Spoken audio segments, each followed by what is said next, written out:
Monsieur le président, messieurs les ministres, monsieur le président de la commission des finances, monsieur le rapporteur général, mes chers collègues, tous les marins le savent, la navigation est un art de l'anticipation.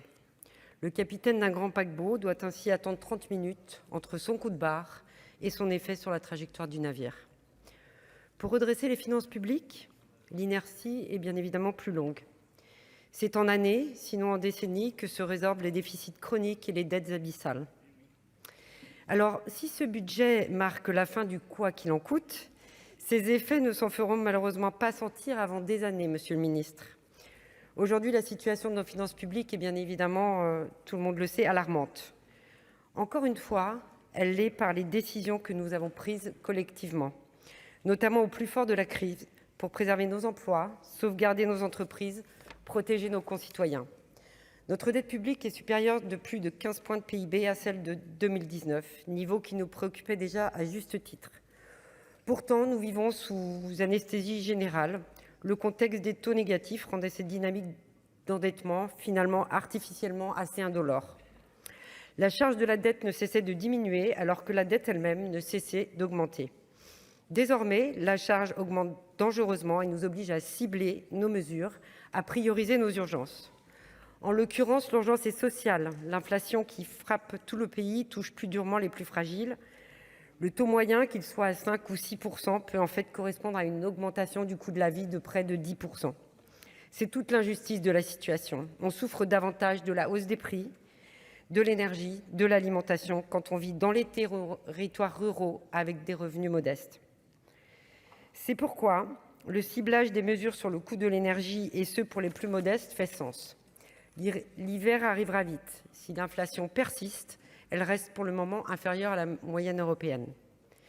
C'est en partie grâce à la réactivité du gouvernement, en partie grâce à notre moindre dépendance au gaz russe, mais il n'est pas impossible qu'elle nous frappe par effet retard. Il faut donc être clair.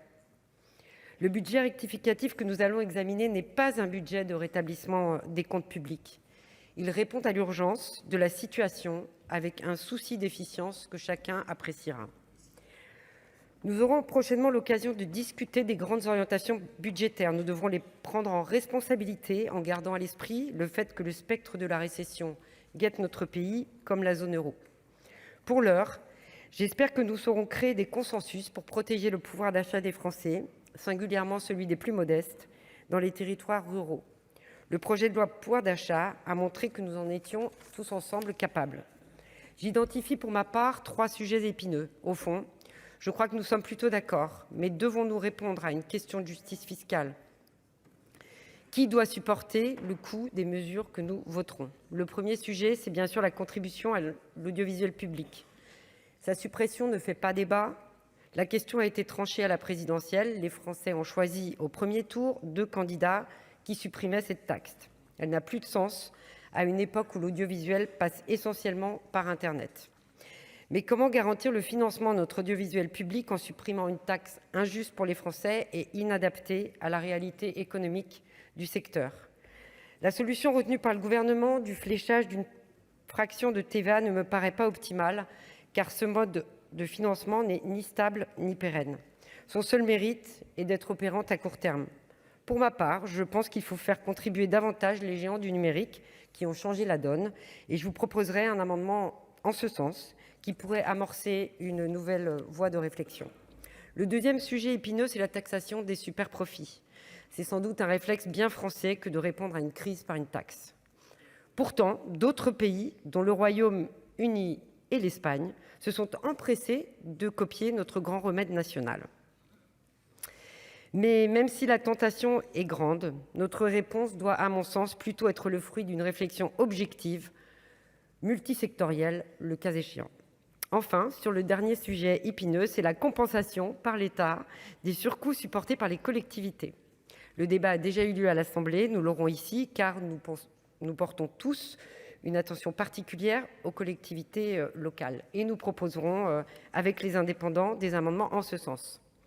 Sur l'impact de la revalorisation du point d'indice pour la fonction publique territoriale, je veux être claire, la compensation par l'État ne crée pas de dépenses publiques supplémentaires. Il y a bien une hausse de dépenses, mais elle a été décidée par décret. Il faut maintenant dire qui paiera. Je crois que l'effort doit être partagé entre les collectivités et l'État qui a déjà beaucoup fait, mais soyons lucides, en matière de finances publiques, c'est toujours le contribuable qui paie in fine.